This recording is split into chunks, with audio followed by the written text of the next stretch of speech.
Muy buenos días a todas las personas que están aquí presentes en este seminario y también a quienes se conectan desde América Latina. Y muy buenas tardes para las personas que se conectan desde España o de cualquier otro territorio de Europa. Bueno, soy Teresa Adames, de Casa Abierta, República Dominicana. Abrimos la tercera y última jornada del 26º seminario. Ayer se habló mucho sobre la situación de la juventud y cómo afectan las desigualdades a la salud mental y al consumo de drogas. Además, tuvimos la oportunidad de poder conocer experiencias de trabajo con niños, niñas, adolescentes de diferentes organizaciones. Hoy vamos a centrarnos en el tema o en temas que afectan a los jóvenes desde el contexto y los marcos que les regulan. Y en esta primera mesa vamos a analizar los contextos en lo que se introduce el narcotráfico y cómo ello impacta a la juventud y los vínculos de estos con las economías ilícitas. Vamos a tener un espacio de un panel de 2 exposiciones y luego experiencias en este tema de 2 personas más. Vamos a tener los expositores, el señor Gabriel Tenenbaum y a Fabián Chioso. Luego, en las experiencias, vamos a tener a Ana Echeverría de Encare y también a Ernesto, a David de Chile, que hoy no ha podido estar con nosotros y aprovechamos para mandarle un abrazo de solidaridad ante su situación de salud. Vamos a comenzar con el señor Gabriel Tenenbaum de la Facultad de Ciencias Sociales de la Universidad de la República de Uruguay. Él es doctor en Ciencia Social con especialidad en Sociología por el Colegio de México, 2012-2016. Magíster y licenciado en Sociología de la Universidad República. Investigador postdoctoral en la Comisión Académica de Posgrado de la Universidad de la República, 2018. Y en el Instituto de Investigaciones Sociales de la Universidad Nacional Autónoma de México, 2017-2018. Desde el año 2009 es docente e investigador del Departamento de Sociología de la carrera de Sociología, de Metodología de la Investigación y Estadística. Profesor invitado en cursos de Criminología, Sociología del Delito y el Castigo en posgrado de Ciencias Políticas Sociales de la Universidad Nacional Autónoma de México, el Poder Judicial de la Ciudad de México y el Poder Judicial de Michoacán. Integrante del Sistema Nacional de Investigadores de la ANII 2016 en Uruguay y integrante del Sistema Nacional de Investigadores también de CONACYT 2018 en México. Investigador visitantes en grupo de criminología aplicada a la penología del Departamento de Ciencias Políticas y Derecho Público de la Universidad Autónoma de Barcelona. Sus líneas de investigación son la justicia y el delito penal, el tráfico de drogas y el lavado de activos, y alrededor de ellos tiene varias publicaciones y artículos. Gabriel nos hablará sobre la realidad de América Latina y el Caribe. Bienvenido, Gabriel. Adelante. Bueno, buenos días, muchas gracias por la invitación. Realmente para mí es un gusto poder intercambiar con ustedes en el día de hoy. Agradecer especialmente a Ernesto Rodríguez, quien me extendió la invitación para este seminario. Bueno, me plantearon un desafío muy importante porque nuestra América Latina y el Caribe es muy heterogénea y es imposible hablar de ella en 25 minutos. Más aún cuando el tema que nos convoca refiere a drogas, pero particularmente me gusta inscribir la discusión en lo que conocemos como el mercado de las drogas ilegalizadas, un mercado que tiene múltiples actores, múltiples actividades tiene lecturas desde la economía, desde la salud, desde la criminología. Entonces, como verán, tengo que tomar decisiones de reducción sobre lo que quiero hablar hoy.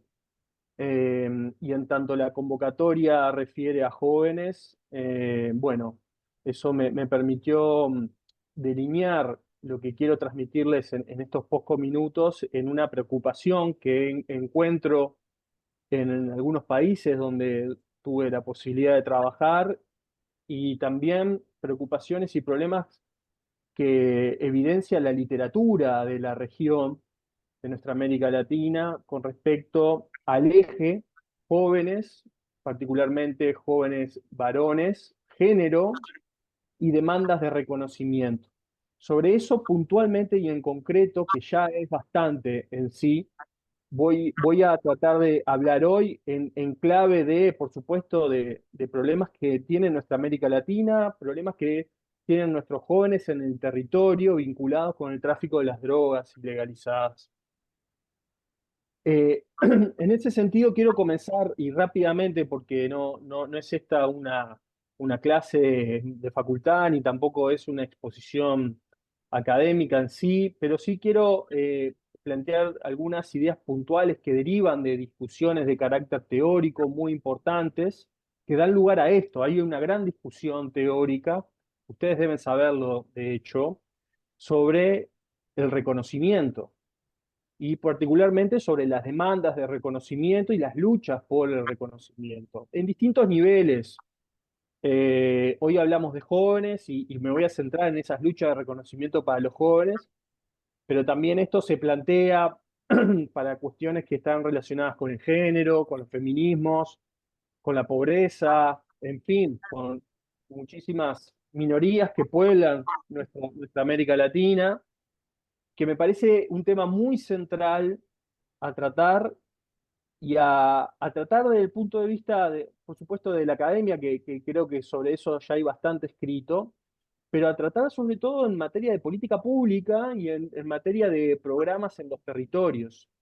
En esta demanda de reconocimiento, en esta discusión, bueno, hay autores clásicos al respecto, ustedes los deben conocer, Axel Honneth, Nancy Fraser, Judith Butler, cada uno desde su lugar plantean esta discusión sobre el reconocimiento. Para decir rápidamente algunas cosas, Honneth plantea tres esferas del reconocimiento: el amor que se da en las relaciones primarias, el derecho, el reconocimiento a través de la ley, el Estado, y la solidaridad, que está más vinculada al reconocimiento en la comunidad y la sociedad.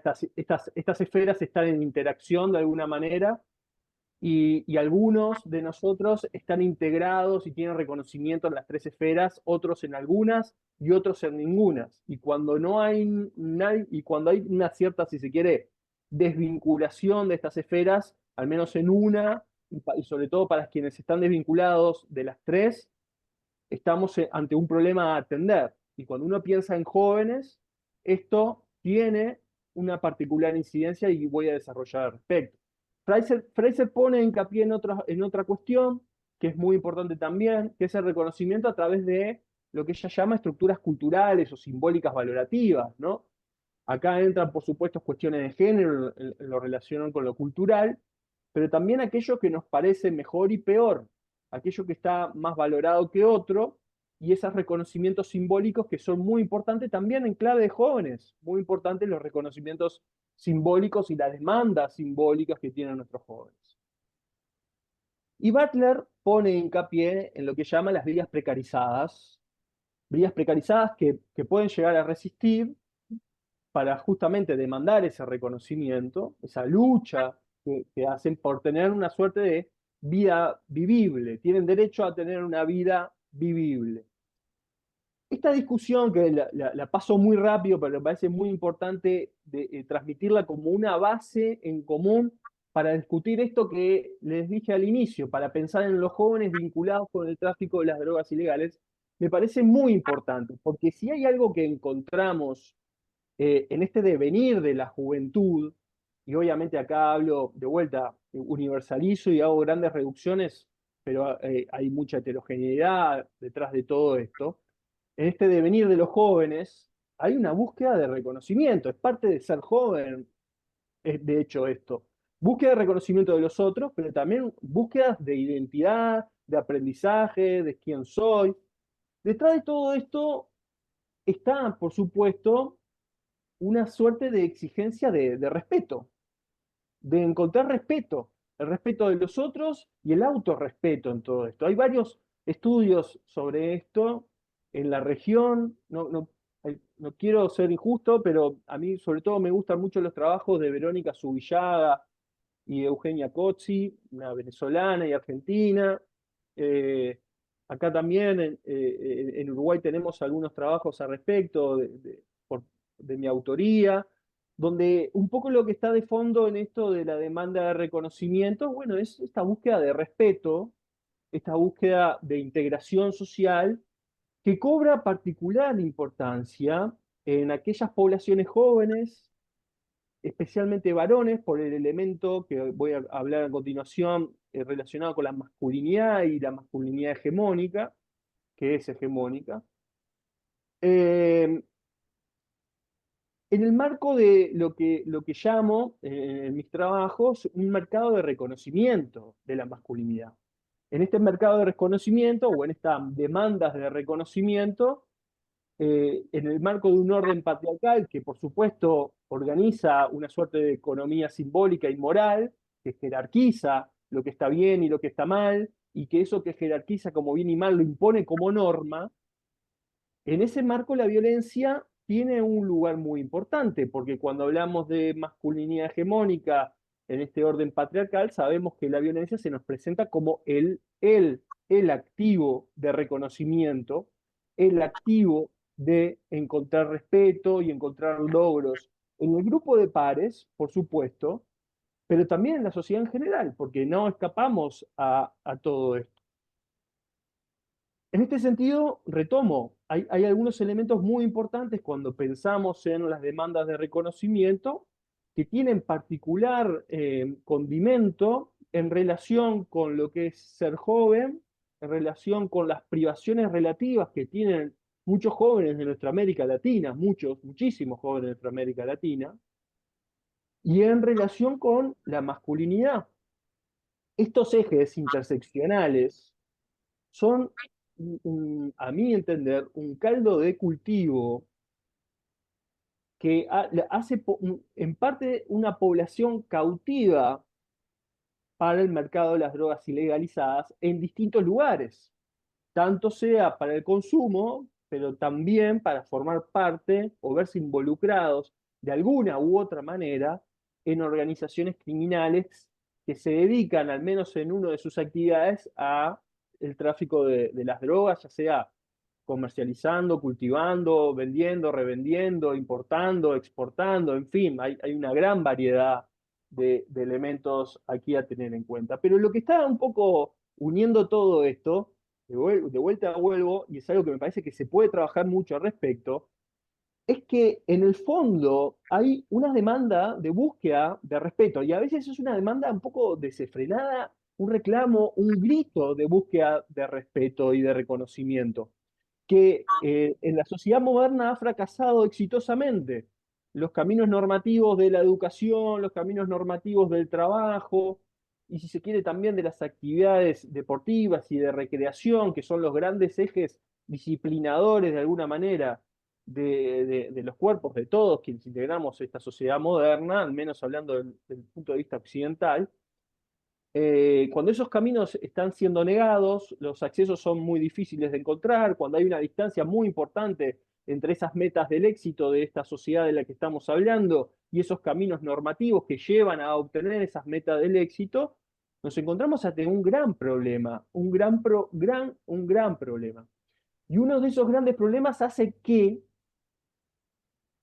se ponga en cuestión para estos jóvenes, varones, con vías precarizadas, etcétera, se ponga en cuestión cuáles son los activos disponibles para encontrar este reconocimiento y para encontrar este respeto. Y en esa búsqueda uno rápidamente se da cuenta, varios estudios concuerdan con eso, de que los activos que se pueden poner en este mercado de reconocimiento son el cuerpo, la propia vida y el ejercicio de la violencia. Cuando tú no tienes como activo riquezas, cuando tú no tienes como activo capital cultural, capital educativo, los activos que tienes es el cuerpo, la vida y la posibilidad de ejercer violencia que a todos más o menos se nos da por igual. A nivel el capital económico, el capital cultural, el capital educativo, sabemos muy bien que se distribuye de manera desigual en la sociedad. Los cuerpos, la vida y la posibilidad de ejercer violencia también tienen una distribución desigual, pero no es tan desigual como lo anterior. Son los activos disponibles más cercanos para poner sobre la mesa en este mercado de reconocimiento de la masculinidad.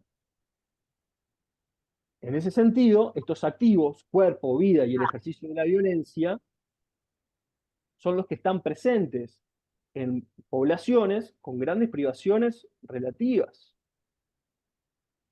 Y son los que están muy presentes en el devenir de cómo quiero que me identifiquen, cómo quiero que me reconozcan, cómo voy a demandar respeto, cómo voy a demandar que me reconozcan, están presentes ahí y se utilizan. Y de vuelta, vuelvo a esta idea del orden patriarcal. Digo, podemos definirlo de muchas maneras. Yo creo que ese gato nos ofrece una buena delimitación cuando nos habla de entender el orden patriarcal como una organización económico-simbólica, también moral, ¿no? Que al final termina jerarquizando cierta simbología y cierta moral, de vuelta, de lo que está bien y de lo que está mal. Y que ese orden jerárquico se nos termina imponiendo como un mandato, como una norma y también como un proyecto.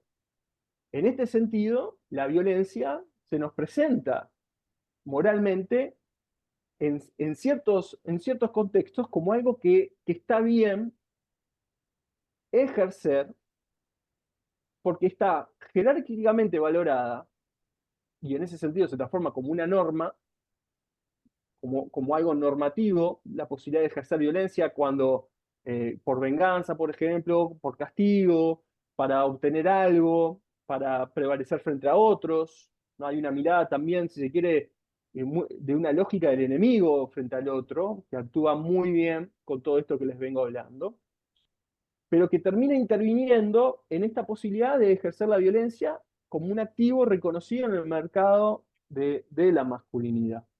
Entonces esto de alguna manera se transforma en algo sumamente peligroso que contribuye muchas veces al desarrollo, si se quiere, de las organizaciones criminales dedicadas al tráfico de las drogas ilegales, pero también las semi-organizaciones o los pequeños grupos de pares o las pandillas o la mara, o, en fin, todos los fenómenos que tenemos en América Latina. Porque sabemos muy bien que uno de los grandes problemas que tenemos en este mercado de las drogas ilícito es que justamente esta ilicitud, la imposibilidad que un tercero imparcial se presente a regular de alguna manera los conflictos, las tensiones, el mercado, hace que la violencia tenga un lugar preponderante justamente para prevalecer frente a otros en los territorios, en los mercados. eh, y acá tenemos el caldo de cultivo.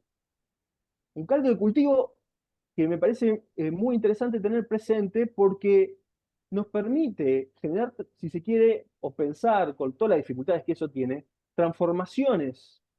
Acá es muy claro y hay mucha evidencia respecto en la región y también fuera de la región, de que cómo lo que significa el devenir de los jóvenes en sus transiciones de reconocimiento, en sus transiciones de búsqueda de identidad, etcétera, todas cosas que ya conocemos, cómo actúa el orden patriarcal, particularmente esta masculinidad hegemónica que tiene como activo preponderante a la violencia.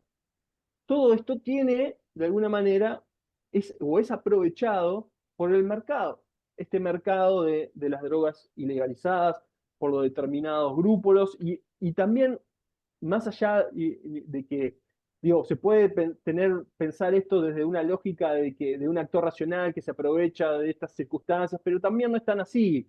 Lo que tenemos, yo creo, sobre todo cuando uno piensa en cuestiones más de espontáneas o semi-organizadas que surgen en el mercado, es que hay como un proceso de orillamiento hacia el involucramiento de los jóvenes del que estoy hablando ahora al mercado de las drogas ilegalizadas.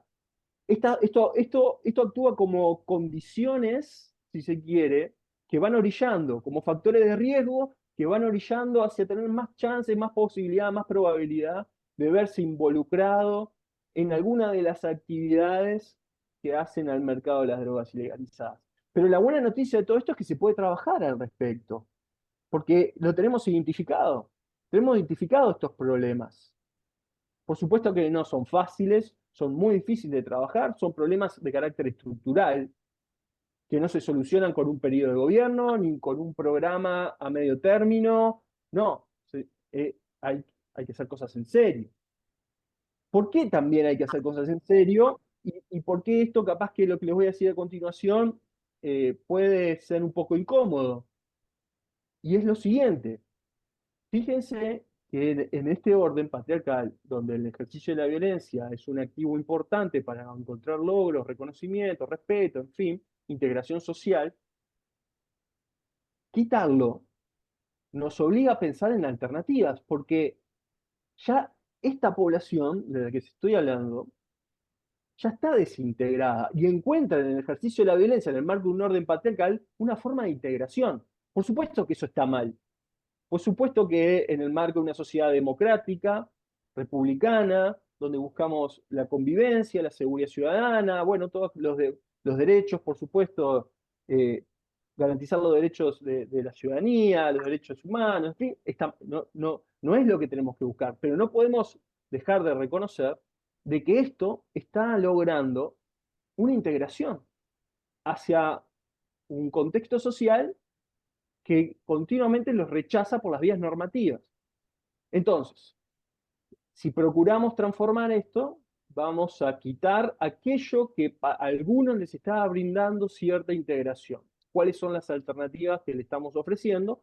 Lo cual nos lleva de vuelta a pensar justamente y nos lleva a otros problemas, pero nos lleva a pensar esto de que no podemos seguir ofreciendo a nuestros jóvenes que viven en circunstancias de amplia precarización, obediencia y adaptación a estas mismas condiciones de desventaja y condicionamientos estructurales negativos que ya tienen.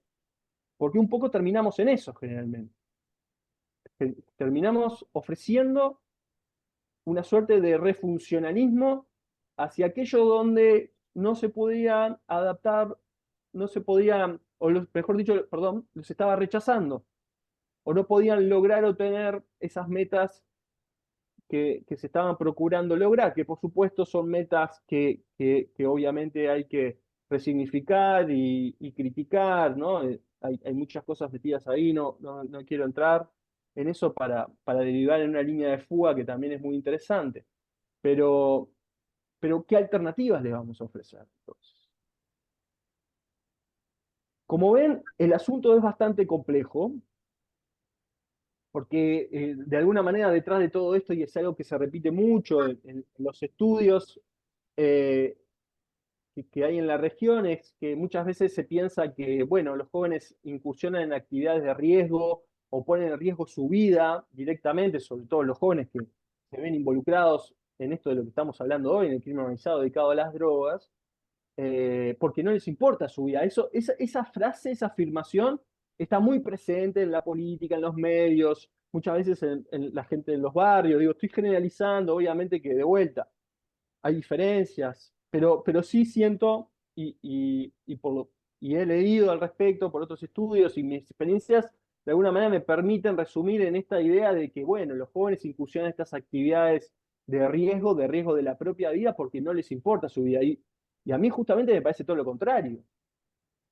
Me parece todo lo contrario por lo que les acabo de decir, porque en esta búsqueda de respeto, en estas demandas de reconocimiento, el ejercicio de la violencia como activo está presente para encontrar reconocimiento, para encontrar integración, aunque esa integración no nos parezca bien y no estemos de acuerdo con eso.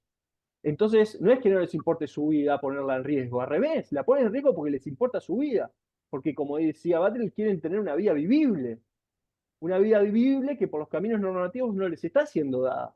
Entonces hay una cuestión aquí contraintuitiva y muchas veces, a mi entender, adultocéntrica de cómo pensar la involucración de los jóvenes en actividades de riesgo.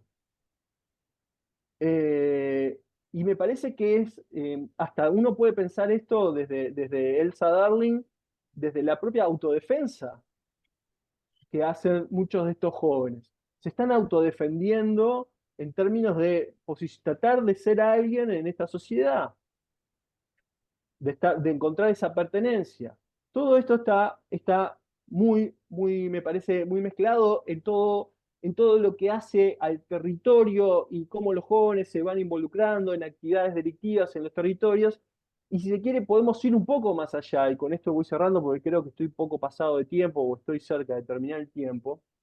Y es que cuando pensamos muchas veces en la parte más cruel del crimen organizado, ¿no? Las muertes, y lo que desde Henry Poppich podemos hablar de la segunda muerte o el segundo homicidio, ¿no? Esto esta idea de que ya no alcanza con dar muerte a una persona, sino que importa mucho la manera en cómo se da muerte a una persona, e importa mucho cómo se trata el cuerpo muerto de la persona, ¿no? Hablamos de torturas previas a la muerte, hablamos de muertes inverosímiles, muy crueles, eh, hablamos de posterior a la muerte, cómo se trata el cuerpo muerto, ¿no? De desmembramientos, en fin, bueno, no vale la pena hacer una pornografía de la crueldad, pero ustedes ya saben de lo que estoy hablando, pero todo esto, al fin y al cabo, de la crueldad, de la desmesura de la violencia, de la radicalización de la violencia, del control del tiempo de dar muerte, está muy vinculado con lo que les vengo diciendo cuando el activo violencia tiene un lugar muy importante para la integración social, no solo alcanza con ejercer la violencia, porque dentro de ese activo violencia hay distintas formas de ejercerla. Y llegar hacia la crueldad, en este orden patriarcal, en determinados contextos particulares de lo que les estoy hablando, adquiere, por supuesto, un estatus superior. Entonces, esta mirada que les vengo a decir hoy, que hay muchas cosas para hablar sobre este tema, por supuesto, vuelvo al inicio, intenté hacer una reducción de una preocupación que tengo, pero que creo que es una preocupación, que es una mirada, si se quiere, por un lado cultural muy importante tener en cuenta al momento de llevar a cabo algún tipo de medida o propuesta de política pública o de programa. Siento que más allá de algunos programas y algunas medidas puntuales que se están llevando adelante en algunos de nuestros países, no ha sido, por supuesto, la regla. La regla para abordar estos temas ha sido lo que ya conocemos, el prohibicionismo, en las políticas de mano dura, en fin, ¿no? Todo ese gran paraguas. Esto, que obviamente no es lo único que hay que hacer, se ha trabajado poco y mal, y a veces ni se ha trabajado. Y me parece que es hora ya de que este tipo de mecanismos causales que actúan sobre el fenómeno que estamos hablando hoy se ponga sobre la mesa para terminar haciendo alguna política en serio, intensa, sistemática y a largo plazo. Muchas gracias.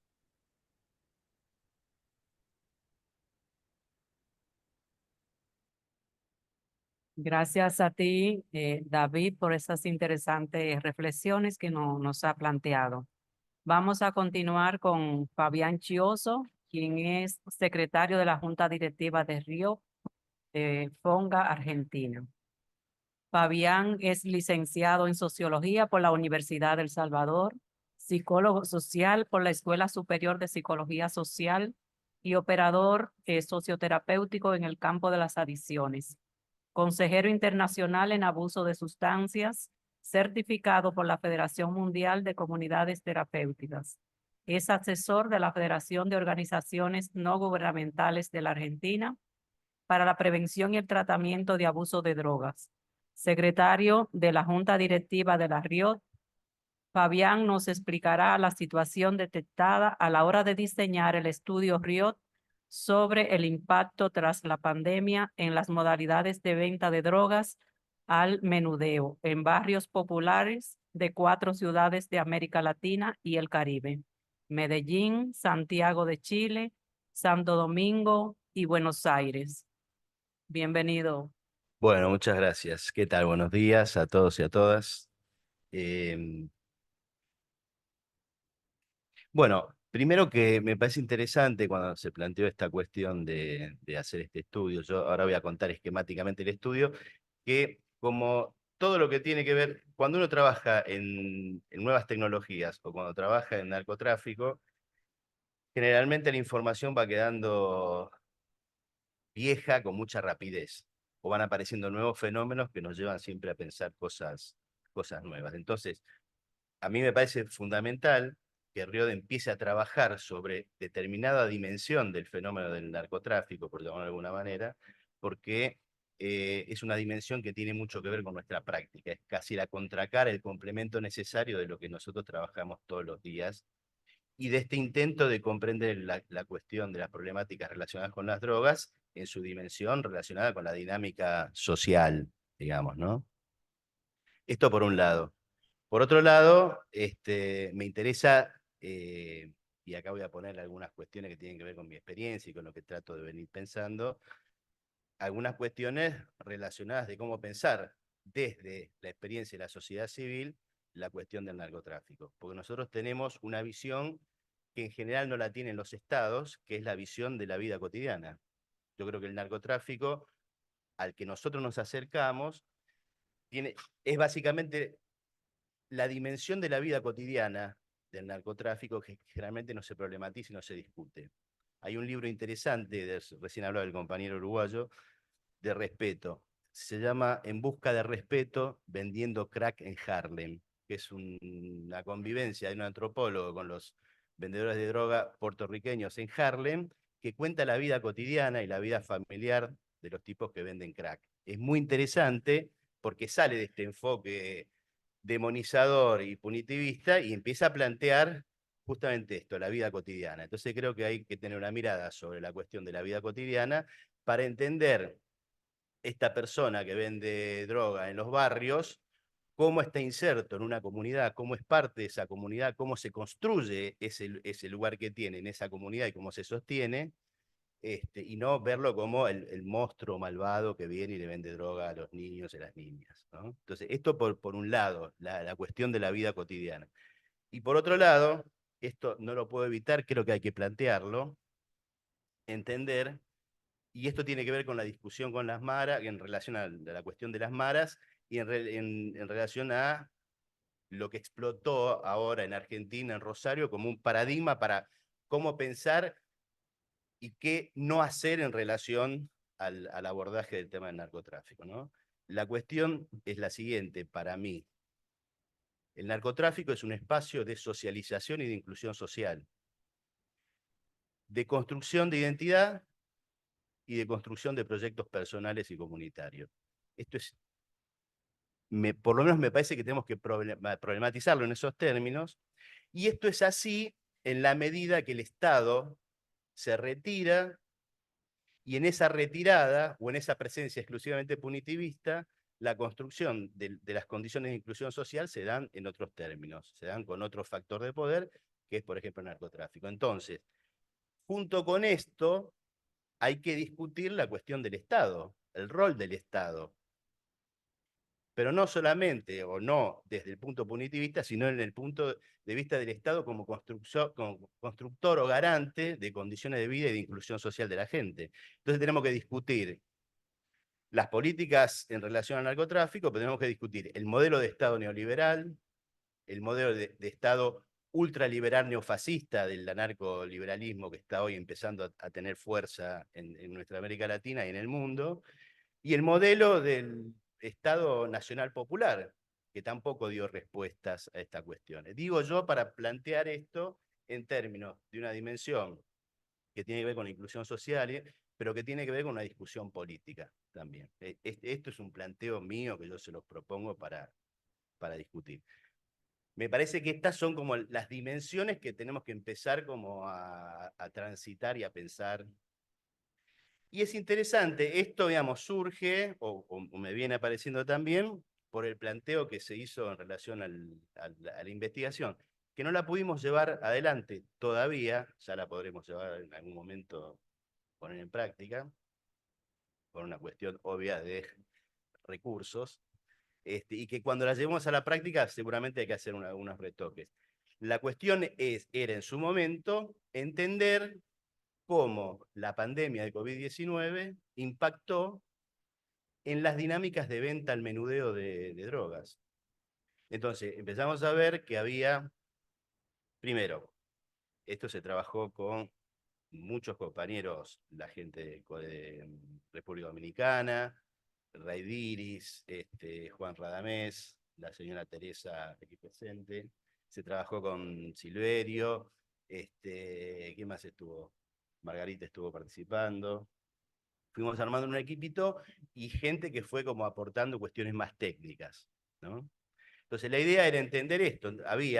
Durante la pandemia había estudios sobre el impacto en los cambios de las prácticas de consumo. Al no haber sustancias circulando normalmente, la gente tuvo que empezar a cambiar o dejar de consumir o restringir sus consumos, lo cual trajo una serie de consecuencias en términos de salud mental, o cambiar sus prácticas, que también tuvo consecuencias, pasar de las drogas ilegales a las legales, o a lo que había a disposición, o lo que circulaba con una enorme problemática en cuanto a qué era lo que circulaba químicamente que tenía, ¿no? Entonces, el riesgo de consumir sustancias que podían traer problemas severos para la salud.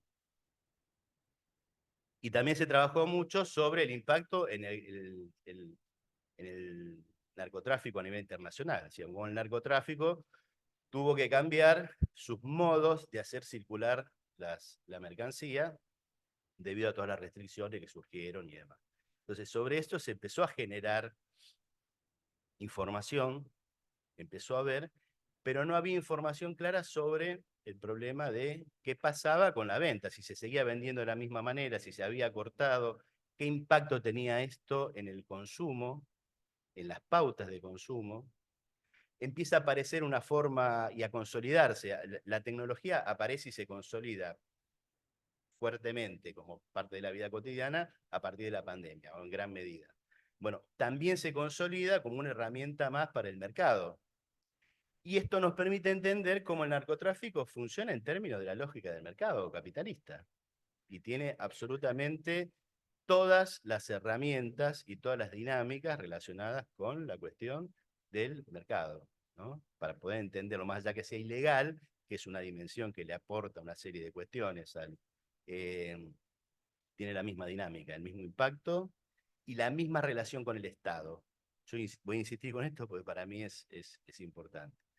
Entonces, la otra cosa que empezaba a mostrar, la CEPAL vino trabajando, tiene muy buena información sobre toda la cuestión, el impacto socioeconómico en las poblaciones. Entonces, se va mostrando que hay un mayor deterioro del poder adquisitivo, mayor deterioro del desempleo, aumenta la pobreza, se deterioran las condiciones de vida, se deteriora la capacidad del Estado de dar respuestas a cuestiones sociales, comunitarias, económicas y demás.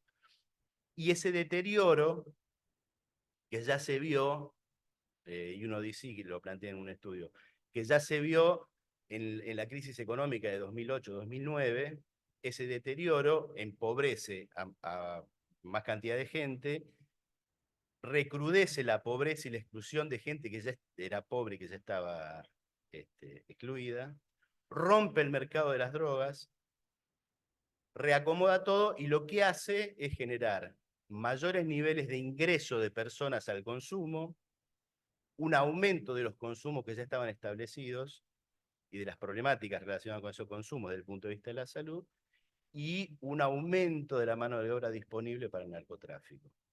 Con lo cual, desde todo punto de vista, la dinámica que se dio en la pandemia, podemos suponer, para pensar, genera mejores condiciones para el desarrollo económico del narcotráfico, ¿no? Entonces, en función de esto, es que dijimos, bueno, sería interesante, como cada una de las organizaciones de la RIOD tiene, o muchas de las instituciones de la RIOD, tiene inserción comunitaria, armar una metodología sencilla dentro de lo posible, cualitativa, que nos permita trabajar desde las entrevistas, del diálogo con la gente de los barrios, para entender cómo son las dinámicas, qué pasó, cómo era antes, qué cambio detectan, y cómo impactó la pandemia, pero no solamente en términos del cambio en la manera en que se vende o la permanencia de los métodos, sino qué pasó en el barrio, cómo fue este impacto, cómo se dinamizaron otras cuestiones, la violencia, por ejemplo. Y esto me parece que es interesante porque ese diálogo y ese tipo de información lo podemos construir desde la inserción histórica territorial que tienen las organizaciones de la red. Entonces, en los diálogos, por ejemplo, yo voy a hablar de mi barrio. Nosotros en mi barrio convivimos, o sea, el narco que trabaja en la esquina manda a sus hijos a comer al comedor. Y la esposa, cuando tiene problemas con determinados organismos del Estado, con la ayuda social y demás, viene a pedirnos que lo ayudemos a gestionar en relación a la escolaridad de los hijos, al acceso a determinadas cuestiones sociales que brinda el municipio y demás. Y se establece un código de convivencia donde nosotros no nos metemos en determinados lugares porque no tenemos cómo, ni nos corresponde, y los demás no se meten con nosotros. Pero el narcotráfico es parte de la vida cotidiana. Y más de una vez, la gente que vende drogas en el barrio, que no todos tienen el título de narcotraficante, hay mucha gente que hace un montón de cosas y entre ellas vende drogas porque consume o porque es parte de una forma de sumar unos pesos más a su situación, ¿no? Entonces, entender estas dinámicas es fundamental para pensar cuestiones relacionadas con el narcotráfico. Es una dimensión que entiendo yo, que es necesario y que es lo que podemos aportar a todo lo que se viene trabajando sobre el narcotráfico, y que es algo que la RIOD tiene una enorme capacidad, desde su inserción territorial, desde la formación de sus miembros, la capacitación teórica, conceptual, universitaria y demás, de generar conocimiento y de generar un conocimiento práctico interesante. ¿Por qué? Porque el fenómeno del narcotráfico tiene una dimensión territorial que es fundamental, y la dimensión territorial es la que manejamos nosotros. Entonces, por ejemplo, la cuestión de el enfoque del problema del narcotráfico en Rosario. No sé si todos ustedes conocen, Rosario es una de las ciudades más importantes de la Argentina, después de Buenos Aires, tiene un puerto importante, tiene la hidrovía, es una ciudad pujante, muy rica, pero que hoy tiene un problema tan grande relación con el narcotráfico, porque el narcotráfico hackeó al Estado, y el Estado está hoy imposibilitado de afrontar el problema de la violencia, el problema de la corrupción y el problema de la venta de drogas. Nunca tuvo mucha voluntad, pero más allá de la voluntad, no tiene capacidad operativa. Entonces, ¿qué hicieron? Definieron las nuevas autoridades una política extremadamente punitiva y construyeron un discurso relacionado con el discurso del Salvador y la intervención sobre las maras que hizo Bukele. Entonces, con ese discurso, que es una construcción conceptual y simbólica, dirigida al ideario punitivo de los sectores medios y medios altos de la sociedad, que esperan lastimar a alguien como una forma de, o meter preso a gente como una forma de resolver problemas, mostraron una imagen donde se trata a los presos del narcotráfico, igual que a los presos por las maras en El Salvador, como queriendo mostrar autoridad. ¿Qué hizo el narcotráfico? Salió a la calle, mató a 5 personas inocentes que no tenían nada que ver, y logró que toda la ciudad se pare, que deje de funcionar y que se genere una crisis política monumental, porque el Estado ahora tenía que hacerse cargo de ese discurso, ya voy terminando, de ese discurso, pero no tenía con qué. Entonces, ¿cuál es el error? Por lo menos, desde mi punto de vista, que hay que empezar a pensar, es, con un discurso autoritario punitivista, se quiere enfrentar a una dinámica que es social y que es territorial. El narcotráfico no tiene un discurso, tiene acción. Copa el territorio y construye sobre todo lo que está roto en función de la retirada del Estado. Y ahí se hace fuerte. Si ustedes miran la serie de Pablo Escobar, pueden verlo clarísimo ahí. Si el Estado no... Digo porque este es el modelo que en general he visto en muchos países. Si el Estado no se plantea entender la dinámica social, por ejemplo, las maras se construyen también frente a la ausencia del Estado. Son un espacio de socialización, pertenencia y construcción de identidad de la juventud salvadoreña. Esto hay estudios cualitativos y cuantitativos que dan cuenta de esto y que muestran que la fractura está puesta ahí. Un Estado que resuelve el problema de una cantidad muy pequeña de la población y que deja la buena de Dios y sin proyecto justamente a los sectores más vulnerados en sus derechos, que son los jóvenes. Entonces los jóvenes generan sus propias condiciones de socialización. Si uno no apunta a eso, una política punitiva no va a dar respuesta, porque las condiciones de producción de la problemática vinculada a las maras están relacionadas con la exclusión social. Digo para hacerlo muy esquemático. Ahora, confundir el fenómeno de las maras con el fenómeno del narcotráfico es otro error. Es error de gente que no estudia y que no se hace preguntas pertinentes en relación a los fenómenos sociales. El fenómeno de las maras no está centralmente ligado con el narcotráfico, está centralmente ligado con un montón de actividades de violencia, de copamiento de territorios y demás, y el narcotráfico está centrado en la generación de rentabilidad extrema y ha logrado en Rosario algo que es interesantísimo y aterrador, que es hacer desaparecer una instancia del Estado.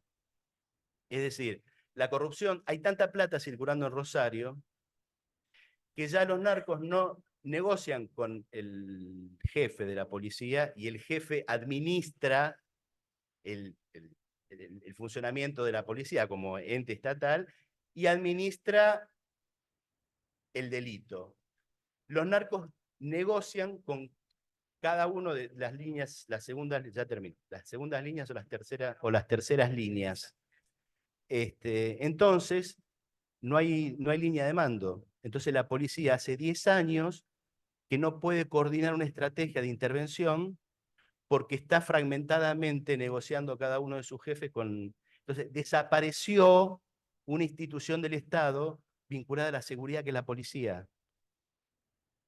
Entonces, esa ruptura es también política, porque esto no pasó de un día para el otro, esto se viene construyendo. Entonces, digo, para ir cerrando, esto que nosotros venimos planteándonos de poder empezar a investigar la cuestión de las dinámicas de la venta de drogas en los territorios, es interesante porque nos permite a nosotros complementar lo que ya venimos trabajando en relación a los consumos problemáticos, etcétera, etcétera, etcétera. A eso tenemos que ponerle una dimensión y una discusión no partidaria, pero sí política respecto del papel del Estado.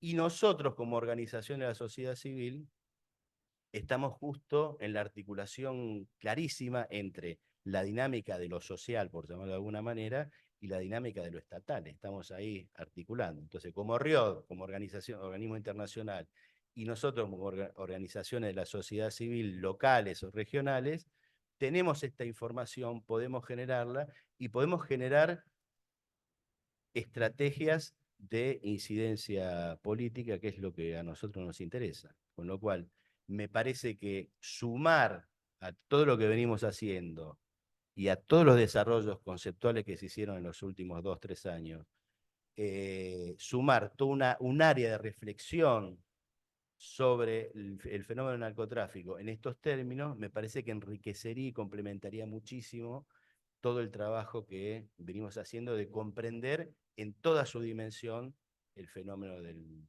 narcotráfico, pero poniéndolo en términos de la vida cotidiana, de lo que nosotros vemos, vivimos y entendemos que pasa alrededor nuestro, y transformar eso en conocimiento y transformar eso en herramientas de incidencia política.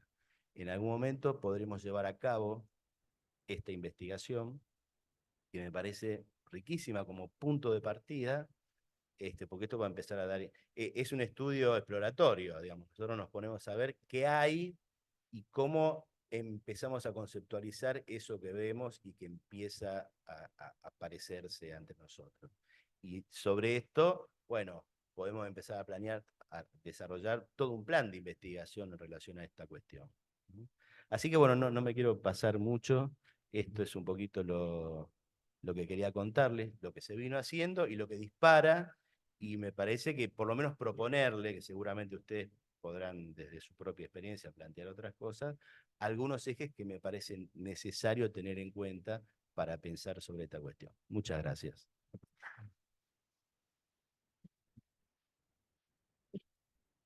Gracias a Fabián por todas esas reflexiones y los desafíos que nos ha planteado. Vamos a pasar a los testimonios desde las organizaciones socias de la RIOT. Tenemos a Ana María Echeverría desde Encare. También tenemos desde Chile a David Órdenes, que va a estar con unos videos que nos ha dejado. Ellos nos van a acercar a la experiencia de trabajo en contextos de narcotráfico. Adelante, Ana María. Gracias. Bueno, de alguna manera eh, coincidiendo muchísimo con las cosas que a nivel teórico, conceptual o más macro han ido planteando tanto Gabriel como Fabián, pero bueno, cómo esto se vive, cómo ponerle carne, decimos nosotros, a esto. Y yo señalé 3 o 4 puntos. Uno, lo que implica vivir en la violencia.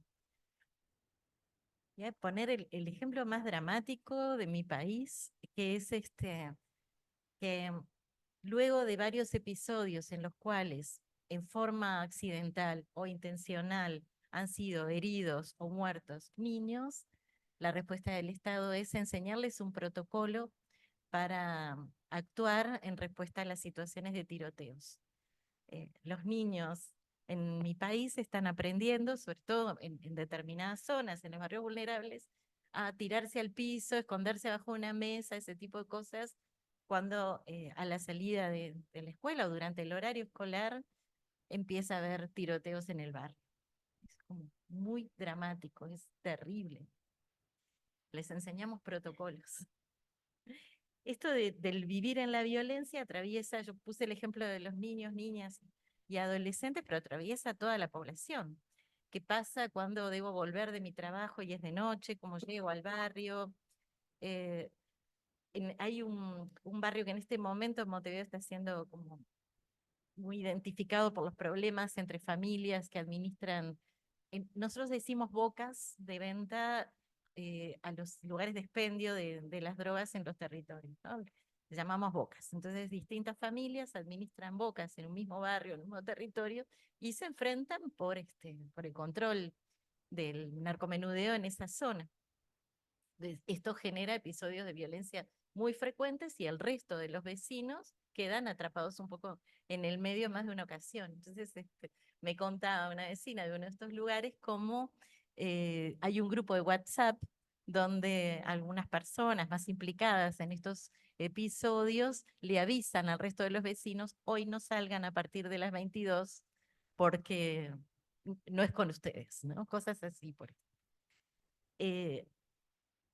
Vivir en medio de la violencia es algo que se va volviendo parte de lo cotidiano para quienes habitan en estos territorios, en estos barrios más vulnerados, más de alguna forma sometidos a estos conflictos, a estas luchas por el control del narcomenudeo en los territorios, pero también es algo que impacta sobre los técnicos y los profesionales que habitamos en forma transitoria estos territorios, ¿no? Pero que a veces pasamos 8 horas de nuestra jornada diaria de trabajo en estos lugares, entonces también empiezan a existir protocolos, acuerdos, bueno, de qué hacer, cuándo, qué día vamos, cuándo no vamos. Uno ve que muchas veces empieza a pasar que, bueno, no sé, nosotros le decimos el ómnibus, pero el bus, el colectivo, como gusten llamar, no entra en determinados territorios, o en el centro de salud cierran y se van, o las ambulancias, el taxi, esos no quieren entrar a determinadas horas en determinados lugares, pero también nuestros técnicos, de pronto empieza a pasar que los funcionarios del ministerio tal o cual, o efectores de alguna política, se van del territorio, se van en forma definitiva, o se van por el día, o se van en forma transitoria. Y en otros casos empieza a haber como un estrés adicional, ¿no? Cuando uno permanece trabajando, pero bueno, hace unos días me contaban de una maestra que en un cumpleaños familiar, cuando alguien descorchó una botella frente al ruido, se tiró al piso, ¿no? Es esto del el protocolo de cómo actuar frente a los tiroteos. Ella sintió un ruido violento y se tiró al piso. Esto es parte de, ¿no? Esto es cómo se traducen estas cuestiones de las que hablaba Fabián recién, cómo se traducen en la carne en la vida cotidiana. El segundo punto que quería mencionar tiene que ver con lo que decía Gabriel. Cómo competir con las ofertas del NERCO, ¿no? Entonces, por un lado, de punto de vista de lo económico. Hay un estudio circulando, lo veíamos hace un ratito con Ernesto, justo un estudio que dice que solamente el 4% de los pobres no trabajan porque no quieren. Eso quiere decir que hay un 96% de personas pobres que no acceden a trabajar y que no acceden a ingresos más allá de algunas prestaciones sociales que cada vez se retasean más, ¿no? También desde el Estado. Hay un 96% de personas que quieren generar ingresos de forma legal o formal y no pueden. Entonces, ¿cuál es el actor que ofrece posibilidad de acceso a bienes para la sobrevivencia, para cubrir la sobrevivencia? Y bueno, muchas veces la oferta viene por el lado de lo ilegal, especialmente hoy por hoy del narcotráfico, que resulta menos complejo que la rapiña u otras formas también de generación de ingresos ilegales. Acá yo creo que hay una cuestión que recojo de lo que decía Gabriel, que tiene que ver con los pobres, las personas en situación de exclusión absoluta, viven también una brutal herida narcisista, ¿no? Además de que son los sospechosos de siempre, son los que la policía a veces reprime simplemente por el delito de portación de rostro. Tiene cara sospechosa porque usa esta gorrita puesta de tal manera, o viste de tal forma, o tiene tal corte de pelo. Los propios vecinos a veces cruzan a la otra acera cuando los ven venir porque sospechan. Son los que no pueden, los que no tienen, y como no tienen, no son. Vincularse con estas redes del narco ofrece tener y por tanto ser, pero también algo en relación a esto de una virilidad muy herida, ¿no? Que se compensa con el ejercicio del poder sobre los otros, y un poder que también está muy sostenido en el porte de un arma y en el ejercicio de la violencia. En el caso de las mujeres, la estrategia de supervivencia vinculada al narcotráfico permite, en muchos casos, a las mujeres, que además no acceden a otros trabajos fácilmente, pero les permite generar ingresos desde su casa sin desatender el cuidado, las funciones de cuidado de niñas, niños, adultos mayores o personas con discapacidad, que son su cotidianeidad, ¿no? Pero además, en muchos casos, las mujeres son forzadas. Muchas de las mujeres en nuestros territorios que trabajan, que vinculadas al narcomenudeo, lo hacen porque su pareja, su hermano, su padre o algo están presos, y entonces alguien les dice: si tú quieres que lo cuidemos en la cárcel, entonces tú tienes que seguir con el negocio, ¿no? Es decir, también en algunos casos está esta cuestión de la imposición por vía de la fuerza o de la amenaza. Un siguiente punto sería lo que tiene que ver con la naturalización de todo esto, ¿no? Hace un tiempo en una escuela me contaban las maestras que los niños en el patio del recreo, en el tiempo libre, en vez de jugar a las casitas, ¿no? Como jugábamos nosotros, que esta es tu casita, te visito con mi muñeca, juegan a las bocas. Aquí en este rincón está mi boca, en aquel está la tuya. Con el polvillo de la tiza que escriben en la pizarra, con eso juegan a que es cocaína. Hay niños que a veces también tienen drogas de verdad en su mochila, ¿no? Porque las llevan a veces para mostrar, para exhibir o lo que sea, o bueno, o a veces porque alguien de la familia. Este, pero hay una naturalización brutal de todo esto que empieza desde la infancia. Hay algo que tiene que ver también con una especie de saber, digamos que la vida es breve, ¿no? Yo creo, comparto lo que decía Gabriel, que en realidad en buscar estas formas de sobrevivencia a veces hay un impulso de vida, a pesar del riesgo, hay un querer vivir una vida vivible, decía Gabriel, y yo lo comparto, pero también lo hacen desde una eh, convicción de que, bueno, de que todos nos vamos a morir, ¿no? Y la vida vale relativamente poco, y en la vida, en la medida en que mi vida se puede terminar, y bueno, termino con la tuya también, ¿no? Hay algo. Y hay una naturalización que también de alguna forma en algún momento nos va empezando a tocar a los que estamos trabajando en los territorios, ¿no? Empezamos ya a convivir con algunas formas de la violencia o algunas expresiones de las consecuencias de la imposición del narco en los territorios. Convivimos, ¿no? Ya sabemos que es esto, es lo otro, que bueno, que funciona de esta manera, que a tal hora nos vamos, que esto no lo hacemos, porque bueno, es así, ¿no?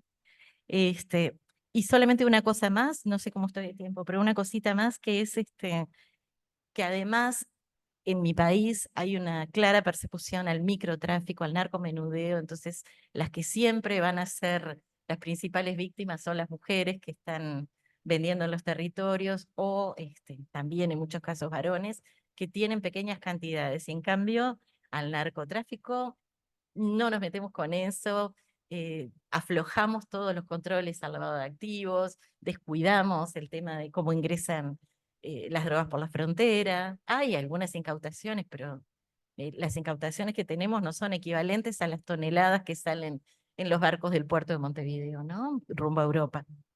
Hay claramente una cuestión de criminalización de la pobreza en relación a esto y un descuido de lo que es el narco y su incidencia en los grandes niveles.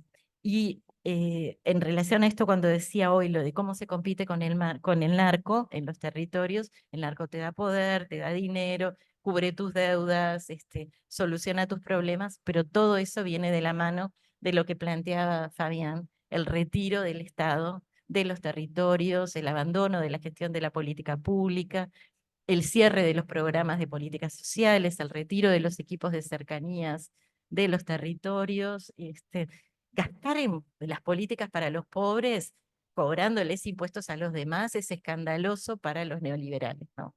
Y en esa misma línea juegan de alguna manera los intereses de los sectores que respaldan a algunos gobiernos. Si hay tiempo, no sé si hay tiempo, tenemos una compañera que nos grabó un video, ella trabaja también en un territorio muy difícil, muy conflictivo, y bueno, podemos escucharla. Bueno, vamos a ver entonces los materiales de Chile y luego vemos el video de Victoria. Muchas gracias, Ana María, por contarnos esa experiencia. Vamos a motivar a las personas que están en Zoom para que hagan sus preguntas y las personas que están acá también que puedan ir planteándola, porque en un momento vamos a hacer el debate. Ahora vamos a ver los videos que nos envía David y luego, si tenemos tiempo, pues vamos con... Vale.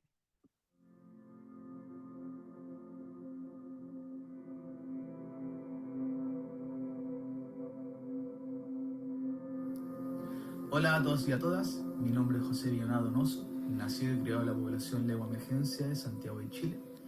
Y respondiendo a la pregunta qué ha significado para mi niñez y juventud crecer en un contexto de narcotráfico, bueno, todo esto se refleja en crecer en un contexto de alta violencia, donde constantemente existen las peleas territoriales, ¿ya? Y donde hay una naturalización de las armas y también una visualización del consumo problemático de drogas, ¿ya? ¿Cómo esto afecta a los niños y niñas jóvenes? Principalmente esto afecta en la pérdida de espacios recreativos y espacios seguros para ellos, tanto como canchas, plazas y calles, ¿ya? Y cómo también esto afecta a los adultos. Yo creo que principalmente hace crecer a los adultos en un estado de alerta constante, donde siempre puede pasar algo, o donde siempre puede haber una balacera.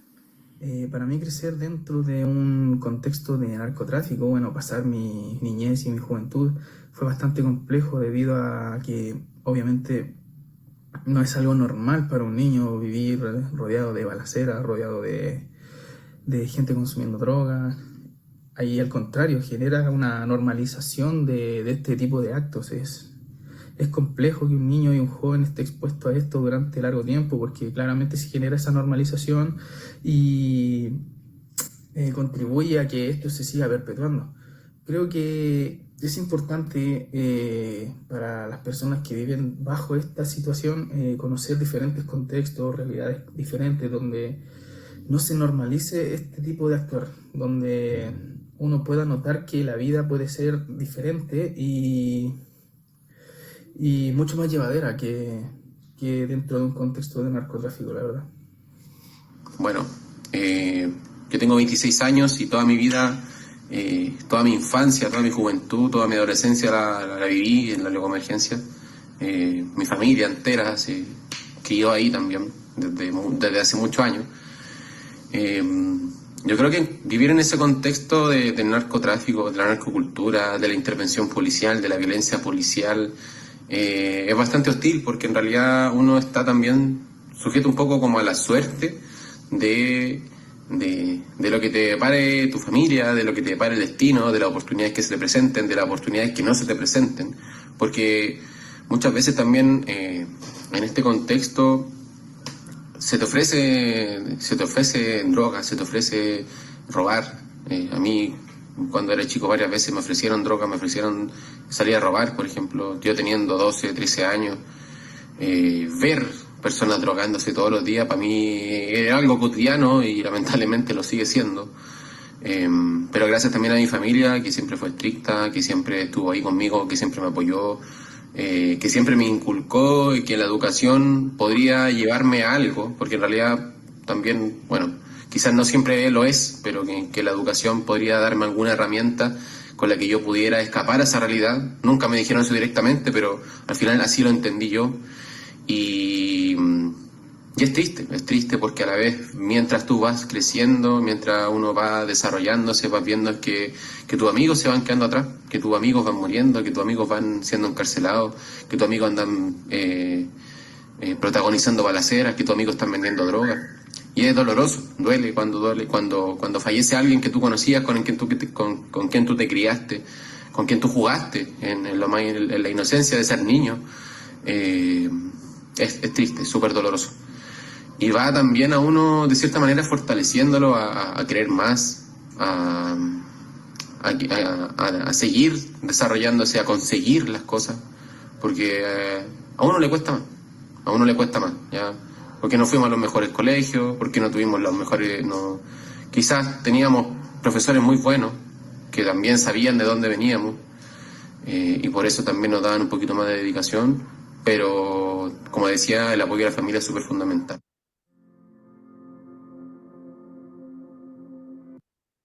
La disputa de los territorios, la disputa del espacio físico también es central, porque esto funciona como una ley como las leyes del mercado, ¿no? O sea, quién está en el territorio, quién vende, quién compra, quién distribuye.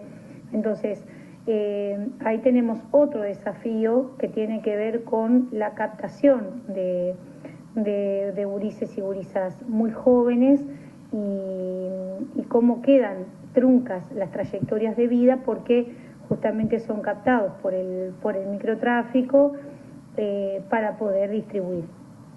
Esto es central, porque la oferta de lo que el Estado pueda hacer para esos gurises y a esas gurisas y a esos jóvenes, tiene que ser más tentadora que lo que ofrece el microtráfico. Entonces yo creo que acá hay que empezar a pensar en que esto es parte de la realidad, no.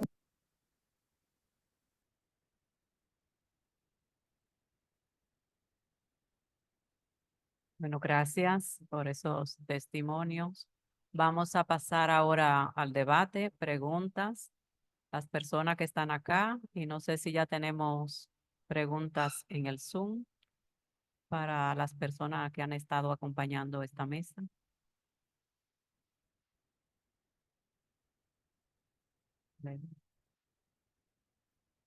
Comentarios a favor solamente. No he podido cribar. Juan Antonio Aragón, bueno, nos da los buenos días, nos agradece las presentaciones y comenta, en México también se enseñan protocolos por balaceras. Es muy fuerte la cultura de la violencia. Asimismo, en años anteriores, en enfrentamientos entre el crimen organizado, se avisaba cuando había algún enfrentamiento específico para que las personas no salieran o siguieran las recomendaciones específicas. Ahora bien, es complejo asumir la cultura de la violencia, pero ¿hasta qué punto también esa cultura de la violencia ofrece oportunidades que el Estado no da? Ya que hay ya que hay una evidente desfragmentación del tejido social. No hay trabajo digno, no hay vivienda digna, no hay acceso a servicios para todas las personas, principalmente para las personas racializadas. Creo que es una variable que no se abarca de manera crítica y principal, y es principal el tema del racismo, ya que se habla de clase-género, pero no aparece que en el sistema capitalista tiene un sustento ideológico evidentemente racista. Pareciera que las políticas de guerra contra las drogas también obedecen a una limpieza étnica fuerte. Ahora bien, dentro de esas dinámicas, la fragmentación por parte de las políticas de Estado y desfragmentación pensando en limpieza étnica será que el crimen organizado sí ofrece oportunidades que el Estado no, incluso pensando en una cuestión identitaria, de pertenencia cultural, de socialización, de derecho al placer. Ojo, no estoy a favor del crimen organizado en ningún sentido, pero se me hace problematizante pensar en el sentido de pertenencia, la identidad cultural que el Estado no propicia, porque el Estado es principalmente capitalista y por ende racista, en donde nos posicionamos las personas racializadas, en ese sentido, y un agradecimiento. Bueno, gracias. Y Fabián quiere hacer un comentario sobre ese comentario. Sí, pero no escuché bien la pregunta.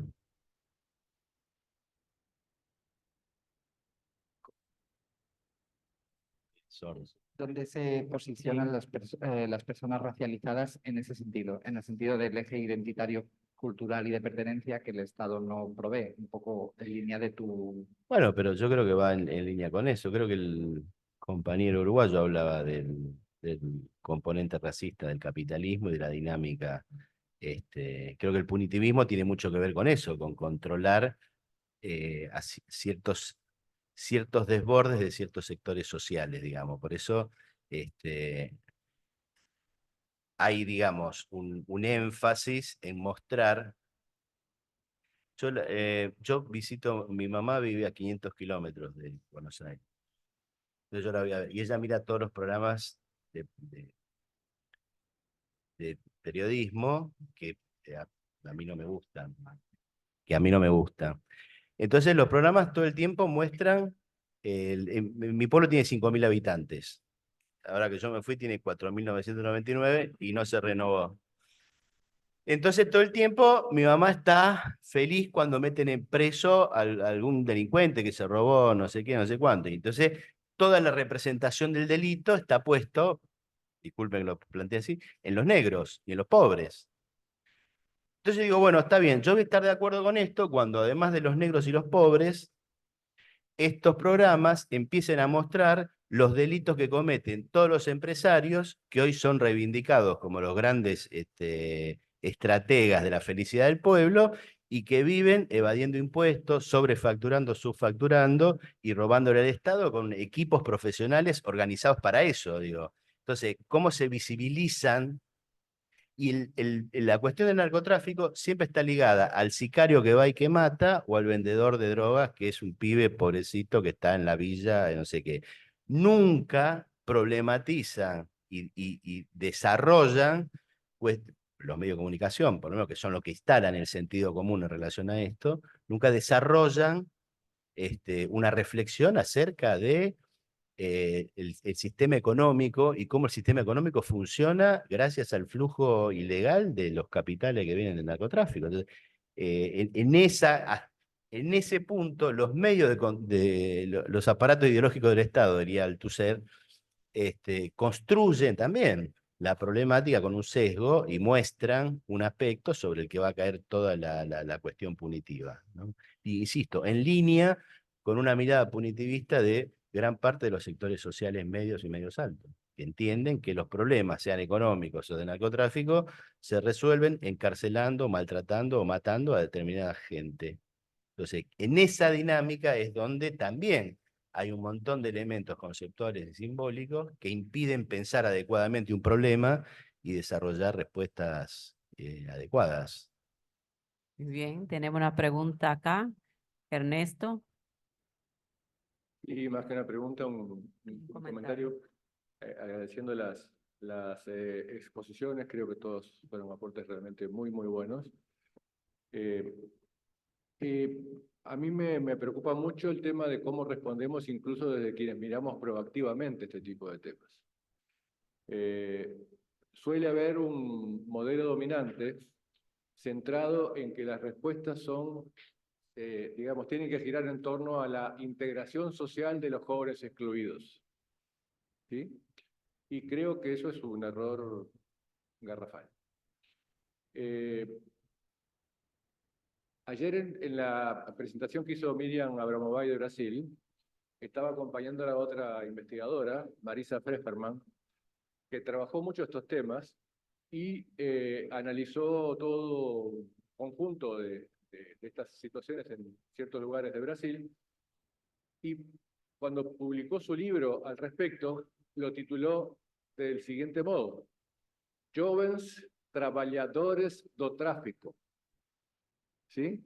Jóvenes trabajadores del tráfico, y no del tráfico vehicular, obviamente, ¿no? La idea central allí era de que de los estudios de los trabajos de campo que ella realizó, cuando le preguntaba a los propios jóvenes involucrados en estas dinámicas, ellos decían que el Estado no les aportaba nada, entre otras cosas, no solamente porque no les ofrecía gran cosa, sino porque además lo hacían desde una concepción errónea. La respuesta que daban es: nosotros no estamos excluidos, formamos parte de otra sociedad, que es otra cosa, y nos sentimos muy bien, ¿sí? Y entonces la apelación, la respuesta centrada en integración social, ¿sí?, era absolutamente, pasaba totalmente desapercibida en ese contexto, ¿sí? Y aplicaban razonamientos económicos muy sofisticados, propios de economistas. Ellos decían: con los empleos de mierda que me da el Estado, ¿sí?, yo tengo que matarme durante jornadas larguísimas por muy poca plata, que con el narcotráfico la consigo en un rato. Lo que en un mes tengo, digamos, gano en un empleo que me brinda el Estado, yo con el narcotráfico lo genero en una noche. Y entonces es muchísimo más rentable. Razonamiento económico puro y duro, ¿sí? Entonces el problema que creo que tenemos aquí es que muchas veces intervenimos, no lo digo por nuestras organizaciones, lo digo en general por nuestros estados, nuestros gobiernos, en el sentido de que no escuchamos a los propios involucrados, ¿sí? Cierta vez el presidente Correa, muy preocupado por el tema de los Latin Kings, en una recepción que había, qué sé yo, me lo presentan, etcétera, y después de conversar mucho sobre la experiencia que yo había acumulado en Centroamérica, básicamente con las maras, me pregunta: bueno, pero ¿y qué hay que hacer? Y como la respuesta fue corta y en esas circunstancias, la pregunta fue corta y en esas circunstancias las respuestas tienen que ser muy cortas, lo único que se me ocurrió decirle fue: escúchelo, presidente. Y él llamó a un diálogo con las bandas en ese sentido y generó un acuerdo que duró bastante tiempo en ese sentido y mejoró mucho las condiciones en que se desarrollaban estas experiencias. Incluso después hicimos un trabajo con España en particular, por la presencia de los Latin Kings en España, y en Italia, un poco con la misma línea. Y nos encontramos con un par de cosas muy interesantes en España. Una era la visión de Barcelona, que era muy en la línea de lo que comentábamos, y otra era la visión de Madrid, donde había un enfoque muy centrado en la represión, en el manurismo. ¿Sí? Entonces, estas cosas yo creo que son muy importantes de todo punto de vista. Hay que escuchar mucho a los involucrados, me parece, y no ir con ideas preconcebidas en ese sentido, que son las que suelen llevar nuestros funcionarios públicos.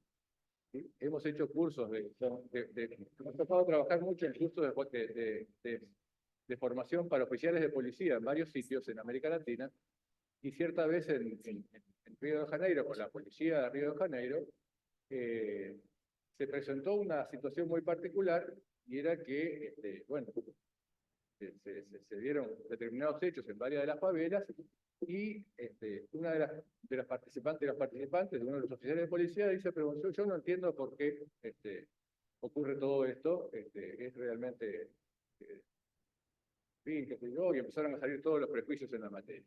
Y una oficial de policía, con una mirada muy diferente, dice: yo lo que no entiendo es por qué rompen todo. ¿Sí? Y resulta que yo le digo: pero explíqueme, ¿qué estamos hablando? Destrozan el alumbrado público, invaden las escuelas públicas, los centros de salud, en fin, qué sé yo. Aquí hay algo interesante. Sí. ¿Sí? Y nos pusimos a reflexionar a propósito de eso. Y entonces le digo: bueno, ¿qué tienen en común todas estas cosas? Bueno, y finalmente surgió lo que realmente tenían en común. Lo que hacen es destruir la presencia del Estado en el territorio, evidentemente. Y creo que eso es un poco el sentido de lo que implica que tenga que haber presencia del Estado en el territorio, pero no solamente la presencia represiva, tiene que haber presencia del Estado en políticas sociales, en todos los sentidos, evidentemente. Y construir comunidad, que además es muy importante. Gracias, Ernesto, por todas esas reflexiones. Vamos a pasarle a Marisa Feberman, que quiere como responder a esos comentarios. Buenos días. Gracias, Ernesto, por recordar mi trabalho. Eu me sinto... Primeiro, eu quero me pedir desculpa porque minha câmera está com problema e por mim portunhol. Então, é a primeira coisa. A segunda coisa é, me encanta mirar que Gabriel, Rosário, que as pessoas estão falando sobre os trabalhadores do tráfico. Hace muito, quando hice mi doutorado, nadie, nenhum professor gostaria de estar em minha tese de doutorado, porque como falar de trabalhadores em la USP, Universidade de São Paulo.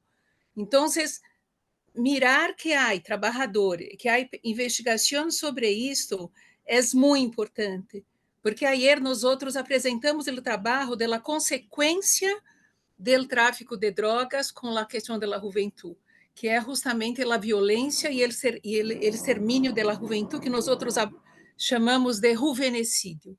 Eu penso que essa questão não se queda uma questão maior ou menor, pero pensar esses jovens como trabalhadores e pensar, aí falando com Gabriel, como a questão de pertencimento, como trabalho, como uma forma de estar incluído, com uma forma de reconhecimento, eu penso que é um caminho que eu gostaria de trilhar com vocês para pensar em políticas públicas.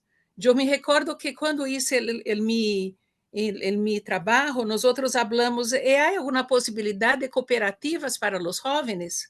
Não há. O que temos como proposta para esses jovens, para se manter dentro da nossa sociedade? Há muitos autores como que falam como o Gabriel falou, de que lei estamos falando, como quando a lei não reconhece esses jovens como pessoas. Então, eu penso que, además de falar e pensar e aprovar isso como uma realidade, temos que pensar em políticas públicas, não somente, sim, é importante cultura, é importante pensar esses jovens pertencendo a uma situação, pero a juventude e uma sociedade de consumo também quer falar sobre a realidade, também querem contribuir. Então, políticas públicas que hablem sobre a questão do trabalho é determinante. Hace muito, eu enviei para Ernesto uma proposta de investigação, ¿te recordas, Ernesto? Sobre mirar a comparação entre os jovens trabalhadores na América Latina.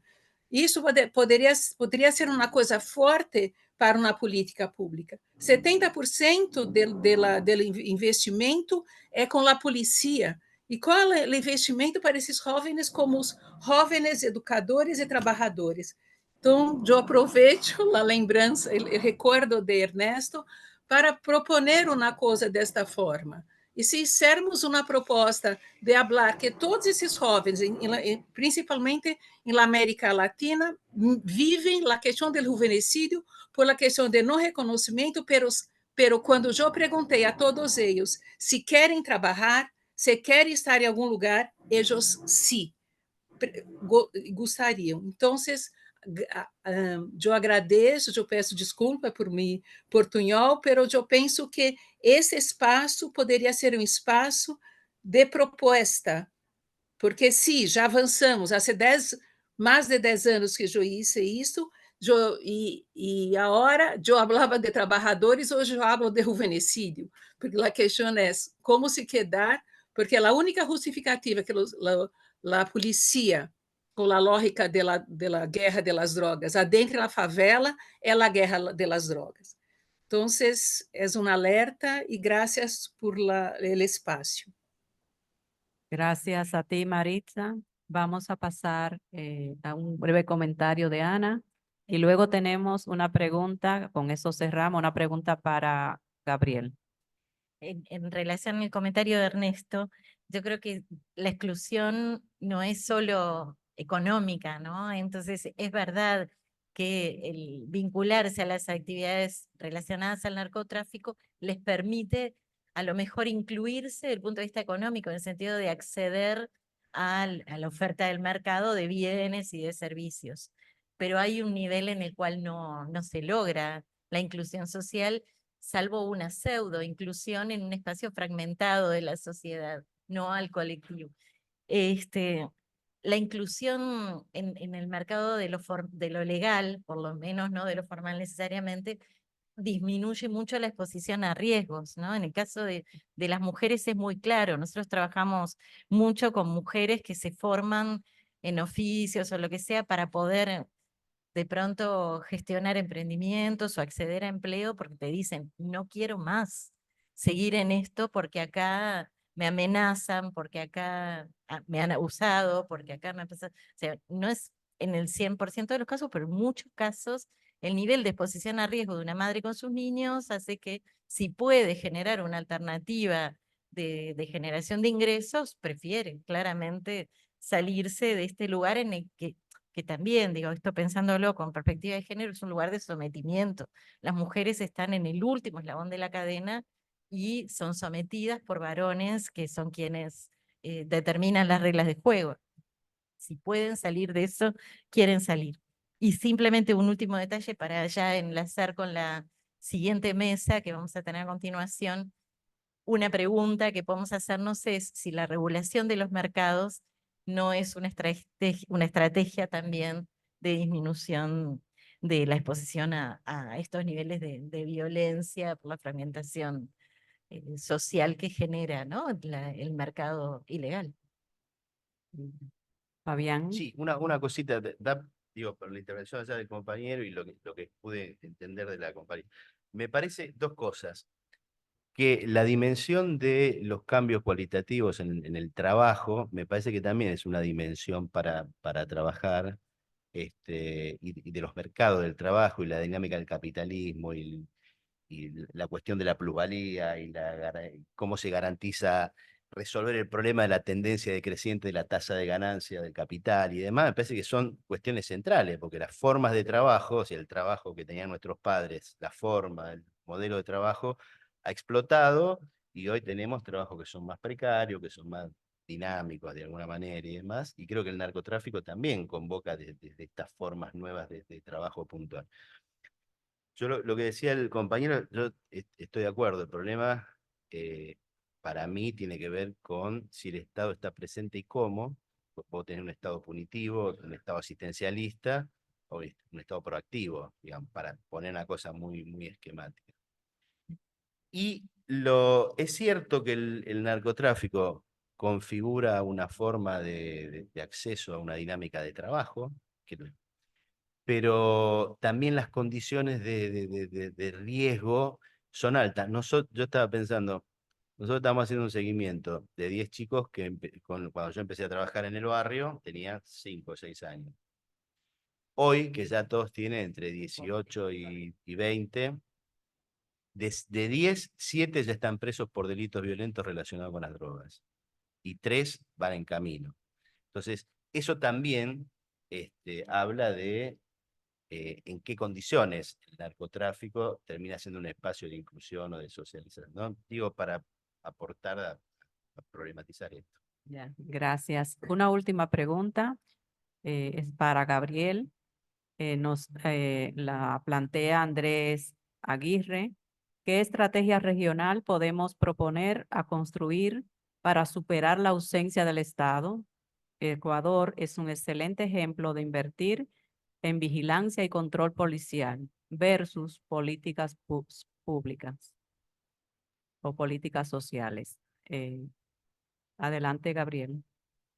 Bueno, me quedo con muchas ganas de intercambiar con todos y todas ustedes, con lo que dijo Ernesto. Tengo algunos matices que, en fin, que no voy a poder decirlo. Decirle a Marisa que tengo su libro y que está muy presente también en mis trabajos, un trabajo muy interesante, el de Marisa, pionero en esta mirada de ver la problemática, ni que hablar con lo que dice Fabián. Me voy a permitir responder esta pregunta o tratar de hablar de este comentario que se formulaba aquí, de que me parece muy importante tener presente de que muchas veces el fenómeno criminal del que estamos hablando funciona con el Estado presente.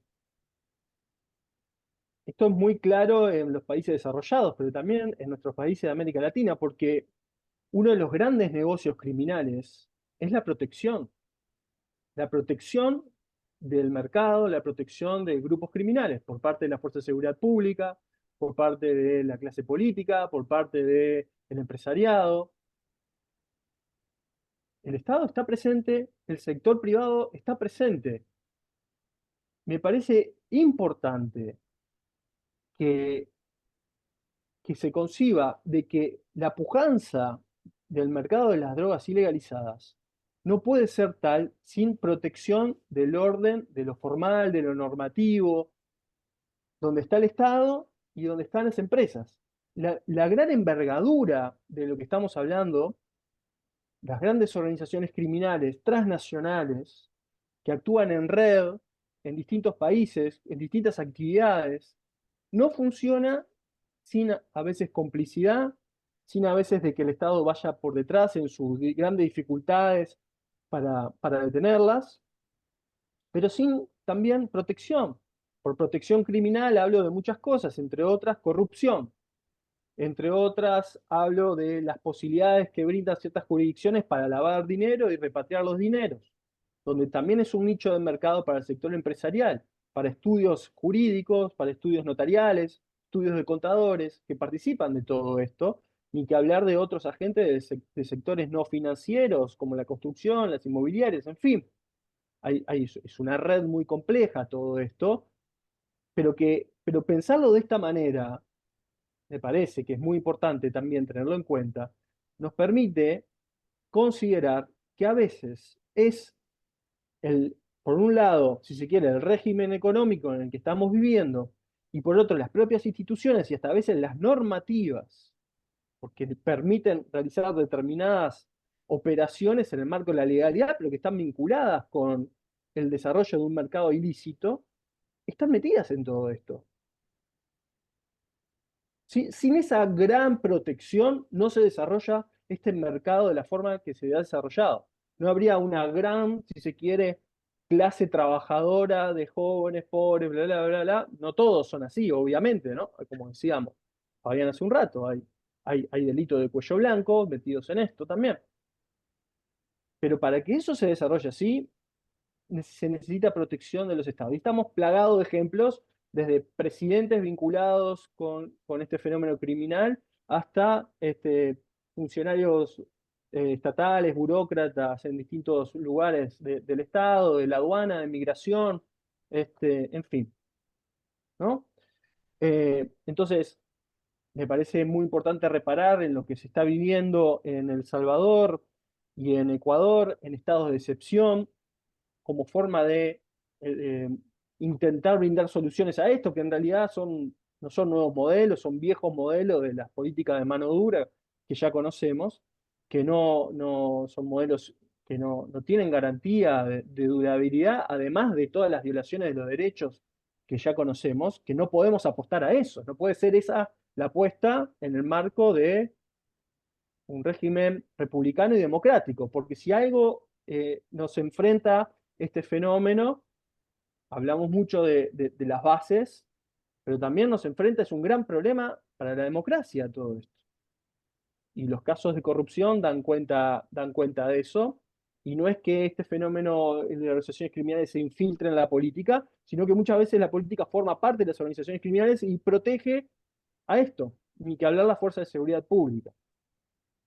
En ese sentido, bueno, hay muchas cosas para trabajar desde distintos ángulos, tanto desde hacer llegar la política social, de ofrecer alternativas ricas, en culturalmente ricas, ni que hablar económicamente ricas, de integración social, porque sí siento que en parte hay una cuestión de integración social. El tema es quitar esa mirada adultocéntrica de la integración, ofrecer alternativas realmente dignas para la integración, pero también hay otra parte que tiene que ver con empresarios, con profesiones liberales que colaboran con el negocio, con la política, y eso es lo que hace a este fenómeno tan complejo de alguna manera de mitigar.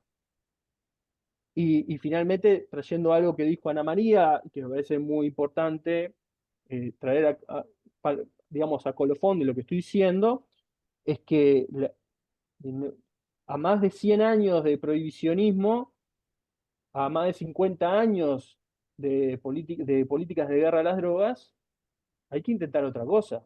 Y el ensayo de otra cosa es la regulación de varias de las sustancias que están generando este problema. ¿Eso va a acabar con todo esto? No, no va a acabar. Va a haber contrabando, va a haber mercados ilícitos, como lo hay en el café, como lo hay en el alcohol, como lo hay en otras mercancías. Pero sí me animaría a decir que va a pacificar bastante los territorios de la región. Bueno, pues muchas gracias a Gabriel, a Fabián por sus interesantes exposiciones y reflexiones. Y muchas gracias Ana María por su experiencia de Encare. Gracias también a David por esos videos que nos ha dejado. Y por supuesto, gracias a todas las personas que han hecho sus preguntas, que han hecho su comentario, porque han enriquecido el análisis en esta mesa. Ahora pasamos a la siguiente mesa, que esperamos que sea de tanto interés como ha sido esta. Y todas damos entonces paso al siguiente panel sobre